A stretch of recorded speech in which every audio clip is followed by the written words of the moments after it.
창세기 22장 전체가 아브라함의 믿음이 최고에 이렇게 올라와 있을 때 모습이죠. 하나님께서는 아브라함을 이렇게 시험하셨을 때 아브라함의 믿음이 어느 정도인지, 어떤 믿음인지 이거를 확인하기를 원하셨고요. 그렇게 시험을 해보니까 진짜 아브라함의 믿음이 이제 최고로 높은 산 위에 올라간 것처럼 최고봉이 된 것을 확인을 하셨어요. 그래서 하나님이 너무너무 감동을 받으시고 너무너무 기뻐하신다, 이렇게 확인할 수 있습니다. 사랑하는 성도 여러분, 오늘 저와 여러분의 지금 믿음의 수준은 어느 정도에 올라 있나요? 고린도후서 13장 5절 말씀을 한번 보겠습니다. 고린도후서 13장 5절 말씀.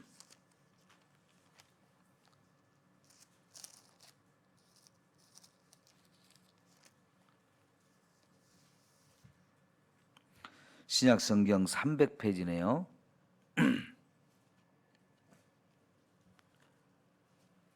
13장 5절 말씀, 다 같이 함께 봉독합니다. 너희는 믿음 안에 있는가 너희 자신을 시험하고 너희 자신을 확증하라. 예수 그리스도께서 너희 안에 계신 줄을 너희가 스스로 알지 못하느냐? 그렇지 않으면 너희는 버림을 받은 자니라. 아멘. 자, 여기 이제는 아브라함을 하나님이 시험해 왔다면 우리들 각자가 내 자신의 믿음이 어떻게 어느 상태에 있는지를 시험해 보라는 거예요. 그리고 나서 스스로가 확증을 해봐라. 그럼 우리는 지금 우리의 믿음이 어느 수준에 있습니까? 이거를 한번 다 점검해 보자 하는 거지요. 스스로가 이렇게 우리들 각자의 믿음을 점검해서 내 믿음 이 정도면 됐다, 이러면 얼마나 좋겠습니까? 지금 우리의 믿음이 아래로 점점 떨어지고 있는 상태인가요? 아니면 점점 올라가고 있는 상태인가요? 믿음이 항상 올라가기만 할 수는 없습니다. 분명히 올라갈 때도 있는가 하면 떨어지기도 해요. 믿음이 떨어지고 있을 때도 분명히 있습니다. 그러나 내가 지금 떨어지고 있구나, 이거를 스스로가 인식을 하고 나 정신 차려야지 하면서 진짜 정신 차려가지고 치고 올라갈 수 있는 이런 기회를 마련해야 돼요. 자, 그런데 여러분,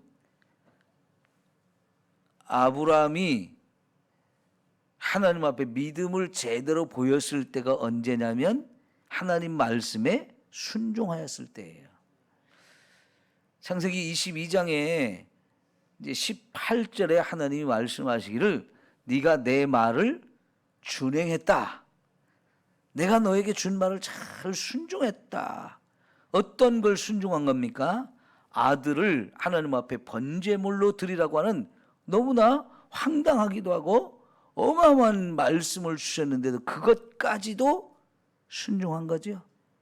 그러니까 여러분, 내 믿음의 정도를 우리가 확인해 볼 수 있는 것은 내가 말씀대로 살고 있는가 그렇지 않은가, 이거를 확인해 보면 나는 정말 믿음이 좋은 사람이다, 아니면 내 믿음은 엉터리다, 형편없다, 이거를 우리가 확인해 볼 수 있어요.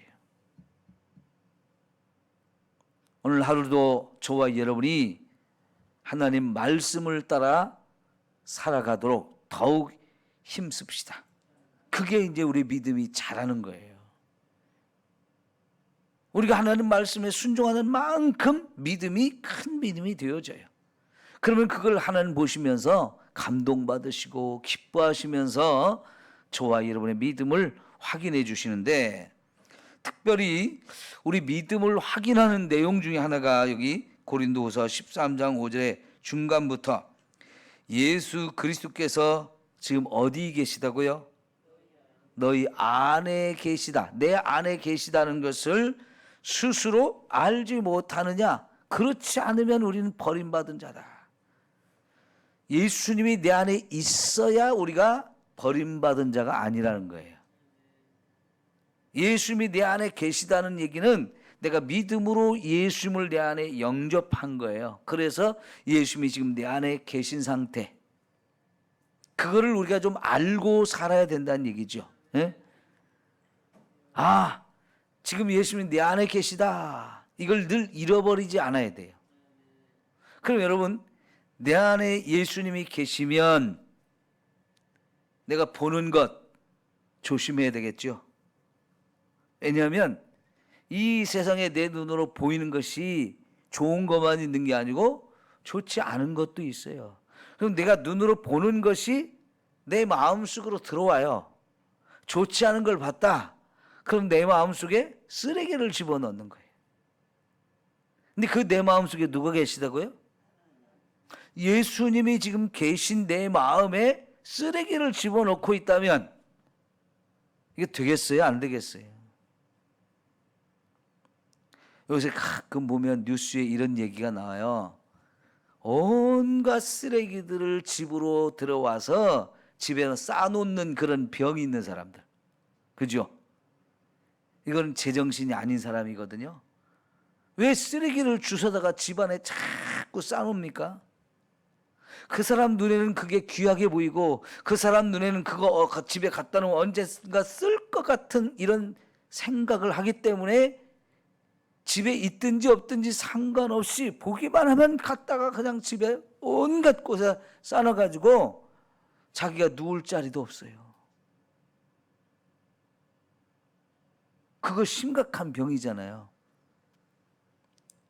여러분, 예수님이 지금 내 안에 계신데 내 안에 쓰레기를 집어넣는다? 더러운 것을 집어넣는다? 그럼 이거는 예수님을 고문하는 거예요. 빨리 떠나라고 하는 거예요. 예수님이 계실 수 없도록 만드는 이런 삶이 되어지면 여러분, 이거는 진짜 우리가 버림받은 자가 되는 거죠. 죄를 지을 때마다 그 죄가 내 마음에 새겨진다 그러지. 그럼 예수님이 내 안에 계실 수가 없게 만드는 거예요. 예수님과 우리가 내 안에 계신 예수님이 내 안에 있다는 걸 항상 인식하며 그 예수님과 동행하는 삶을 살아야 합니다. 그러면 저와 여러분의 삶이 거룩한 삶이 되고 하나님 앞에 정말 큰 믿음의 사람으로 우리가 설 수 있게 되어져요. 우리들 각자의 믿음을 그렇게 점검하고 귀한 믿음 위에 설 수 있기를 축원합니다. 자, 창세기 22장으로 다시 돌아와서요. 하나님께서는 아브라함의 믿음을 확인하셔가지고 12절 볼까요? 사자가 이르되 그 아이에게 내 손을 대지 말라. 그에게 아무 일도 하지 말라. 내가 내 아들 내 독자라도 내게 아끼지 아니하였으니 내가 이제야 내가 하나님을 경외하는 줄을 아노라. 아들까지도 아끼지 않고 하나님께 드릴 수 있는 이런 순종, 이런 믿음, 이걸 내가 확인했다는 거예요. 그걸 통해서 야, 네가 정말 나를 경외하는구나, 이거를 확인했다는 거죠. 이런 믿음이 다른 말로 표현하면 뭐냐면 하나님을 마음을 다해서 사랑하는 거예요. 힘을 다해서 사랑하는 거예요. 내 목숨까지도 다해서 하나님을 사랑하는 거예요. 이게 하나님께서 우리에게 명령하신 최고의 명령이라고 그랬죠. 우리가 지켜야 할 최고의 계명이라고 그랬죠. 하나님을 마음을 다해서 힘을 다해서 뜻을 다해서 목숨을 다해서 사랑하라고 그랬는데 지금 아브라함이 그 정도로 하나님을 사랑하고 있는 거예요. 이런 말씀을 놓고 우리 자신을 살펴볼 때 어때요? 저와 여러분, 저는 하나님을 이 정도로 사랑 못하고 있더라고요. 이 정도로 하나님을 사랑해야 되는데 하나님을 이만큼 사랑하지 못하고 있는 제 자신을 보니까 야, 아직도 멀었다. 아직도 멀었다. 오늘 또 더 하나님 말씀에 순종할 수 있기 위해서, 하나님을 정말로 더 사랑할 수 있기 위해서 내가 힘써야 되겠다. 하나님은 사실 아들을 아브라함에게 바치라고 이렇게 요구하실 때 하나님은 이미 자기 아들을 십자가에서 죽일 생각을 다 갖고 계셨던 분이에요. 그러니까 우리에게 이런 걸 요구하시는 거죠. 자, 그래서 이제 하나님께서 이런 걸 확인하신 우리 하나님께서 16절에 이르시되 여호와께서 이르시기를 내가 나를 가리켜 맹세하노니 내가 이같이 행하여 내 아들 독자라도 아끼지 아니하였은즉 내가 내게 큰 복을 주고 내 씨가 크게 번성하여 하늘의 별과 같고 바닷가의 모래와 같이 하리니 내 씨가 그 대적의 성문을 차지하리라 그랬어요. 자, 첫 번째 하나님께서 내 아들도 아끼지 않으니까 내가 큰 복을 준다. 그리고 너를 번성하게 해준다. 하늘의 별과 같이 또 바닷가의 모래와 같이 이렇게 번성하게 해줄 것이다. 이것을 하는데 내가 내 자신에게 맹세하고 이것을 이루어줄게. 맹세한다는 얘기는 뭡니까? 내가 하는 말이 확실하다. 난 이것을 끝까지 지킨다. 그럴 때 우리가 맹세한다 그러잖아요. 그죠? 내 하나님이 자신의 말씀을 끝까지 지키고 반드시 성취하겠다는 이 확실한 의지, 그걸 아브라함에게 표현하면서 내가 나 자신을 걸고 내가 맹세할게. 이렇게 말씀하시니까 얼마나 이게 확실한 약속이에요. 그죠? 근데 이게 지금까지 창세기 12장부터 계속 해왔던 약속인데 이게 마지막으로 해주는 약속이 마지막. 여러 번 이 약속의 말씀을 해주셨는데 이제 그 하나님의 약속 중에 마지막으로 하는 말씀이에요. 그러면서 크게 큰 복 이렇게 표현했는데 이거는 하나님이 아브라함에게 복을 준다는 걸 강조하는 얘기거든요. 강조하는 얘기. 그만큼 확실하게 이제 보장을 해주겠다는 얘기고요. 그 중에 여기 내 씨가 그 대적의 성문을 차지하리라 그랬는데요. 이제 여러분 우리가 이 세상 살다 보면 우리의 믿음을 대적하는 자들이 반드시 있어요. 그런데 어떤 대적이 우리에게 달려든다 할지라도 그 대적을 성문을 우리가 취하게 된다 그랬는데 예전에 이 아브라함 시대에는 도시들이 사람들이 모여 살면 거기에 성을 쌓고 성 안에 들어가서 사는 일이 많았어요. 근데 성에는 반드시 뭐 이렇게 문이 있잖아요. 그죠? 근데 그 문을 빼앗으면 성 전체를 빼앗은 거와 똑같은 거예요. 성문을 지키는 게 제일 중요했어요. 그 문이 있어야 문을 내가 확보해야 들어갈 수가 있잖아요. 그죠? 근데 그래서 성문을 지키는 게 최고 중요한 일인데 이 대적의 이 성문을 내가 빼앗는다. 그럼 성 전체를 빼앗는 거와 마찬가지. 근데 내 씨가 내 후손이 그렇게 어떤 대적을 만나도 그 성문을 깨트리고 그 성문을 내가 취하게 되지는 이런 승리를 보장해 주는 거지. 사실은 이제 아브라함의 후손 중에 최고의 후손은 여자의 후손을 약속하는 거거든요. 근데 그 여자의 후손이 와서 바로 사탄의 머리를 밟아 깨트린다고 분명히 약속하셨는데 그 일을 지금 하나님이 다시 한번 보장해 주시는 거예요. 우리 인류를 구원하기 위해서 하나님의 아들이 메시아로 이 땅에 오셔서 십자가에서 죽으시면서 사탄의 모든 무기를 다 깨트렸고 사탄 자체의 머리를 밟아 깨트려버리는 이 승리의 역사를 이루실 것을 지금 이렇게 약속해주고 있는 거지요. 자, 그리고 나서 마지막으로 내 씨로 말미암아 천하 만민이 복을 받으리니 그랬어요. 네 씨, 역시 이제 예수님을 말하는데요. 천하 만민이 복을 받는다. 이거는 바로 예수님의 복음이 땅끝까지 증거되어서 온 인류를 죄에서 구원하실 것을 약속하고 있는 거예요. 그래서 오늘 찬송을 선교에 관한 찬송을 불렀어요. 여러분, 우리에게 저 땅끝까지 나가서 모든 민족에게 복음을 전하라 이런 명령을 주셨는데 이 명령을 누구까지 이걸 불허하느냐? 천사들도 불허한다는 거예요. 주님이 우리에게 주신 이 땅끝까지 복음을 전하라는 이 명령이 너무너무 좋은 명령이고 너무너무 기가 막힌 명령이기 때문에 천사들이 그걸 불허한다는 거예요. 얼마나 좋은 명령인지. 왜요? 한 영혼 한 영혼 복음을 전해서 구원하라는 거니까요. 복음을 전해서 구원하라고 하는 이 아름다운 사명이니까 여러분, 이게 얼마나 귀하고 아름다운 사명이에요. 여러분, 주님이 주신 이 복음 전도의 사명 우리 잘 감당합시다. 저 땅끝까지 가서 이 복음을 전하려고 하는 이 아름다운 사명 우리 함께 감당해 나갈 수 있기를 축원합니다. 어제 그저께 우리 시차례를 했는데 거기서 이곡교회 목사님이 교회 보고를 좀 하는데 올해가 그 교회가 세워진 지 100주년이 됐대요. 100주년. 100년을 한 교회를 이렇게 이어온다는 것은 참 큰 축복이죠. 어마어마한 축복이고 은혜인데 우리 교회도 이제 60년이 가까이 다가오는데요.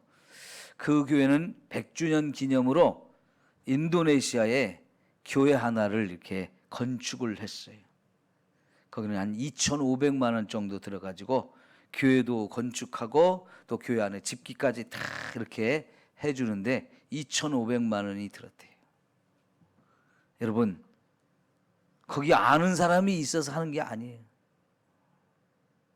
그것이 교회가 필요한데 누군가 이미 가서 복음을 전했는데 교회 건물이 필요해요.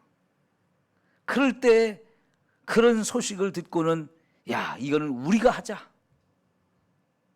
여러분, 교회 건물이 하나 세워지면 거기에 얼마나 많은 사람들이 그걸 통해서 구원을 받겠습니까? 제가 전에 있던 교회에서도 교회 빚을 갚으면서도 우리도 보르네오 섬에 교회를 하나 건축을 했어요. 그때 한 1,500만 원 정도면 했어요. 그랬더니요, 참 교회가 아주 예수 믿는 사람이 몇 안 되는 그런 동네였거든요. 그런데 교회를 건축하고 나니까 온 동네 사람들이 다 교회를 나오는 거예요. 요새는요, 건물이 전도하는 일이 되어져요. 건물이 있느냐 없느냐 이거에 따라서 교회가 부흥하고 부흥하지 못하고 결정되는 경우가 많아요. 그러니까 특별히 그런 곳은요, 교회 건물이 있는 거하고 없는 거하고 큰 차이가 있어요. 교회가 하나 세워지면 수많은 영혼이 구원받는 역사가 이루어져요. 우리 교회도 그런 일을 했으면 좋겠습니다. 그런 꿈을 가지고 그런 비전을 가지고 하나님 우리 교회도 할 수 있게 해주세요. 하나님 우리도 할 수 있게 해주세요. 전에 있던 교회에서 그 일을 할 수 있었다는 것은 사실은 한 권사님이 그 일을 다 감당해 주셨기 때문에 했어요. 남편이 직장 다니면서 월급쟁이지만은 그 월급을 모으고 모아가지고 내가 교회 하나를 건축해야지. 그런 믿음을 가지고 계속 오랫동안 준비해가지고 모아서 그 일을 했단 말이죠. 하나님이 얼마나 기뻐하시는 일이겠어요. 여러분, 우리 교회 안에서도 이런 비전을 자꾸 가져야 돼요.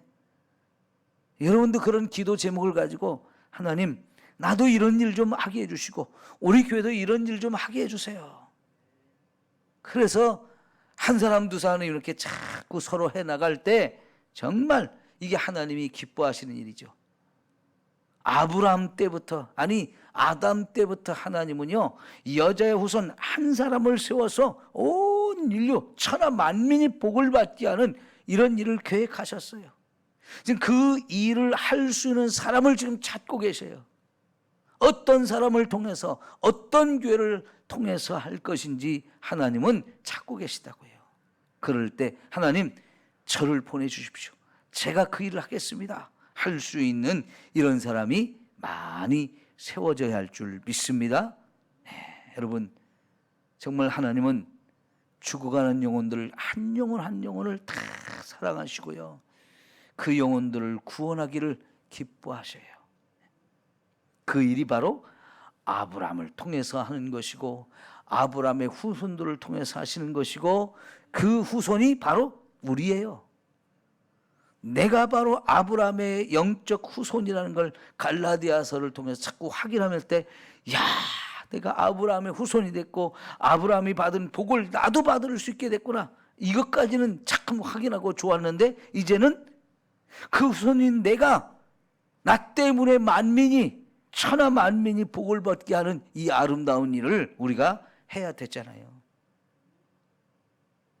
그런 믿음을 가지고 이렇게 하나님의 말씀을 받고 함께 순종해 나갈 수 있는 저와 여러분 모두가 되기를 축원합니다. 기도합니다.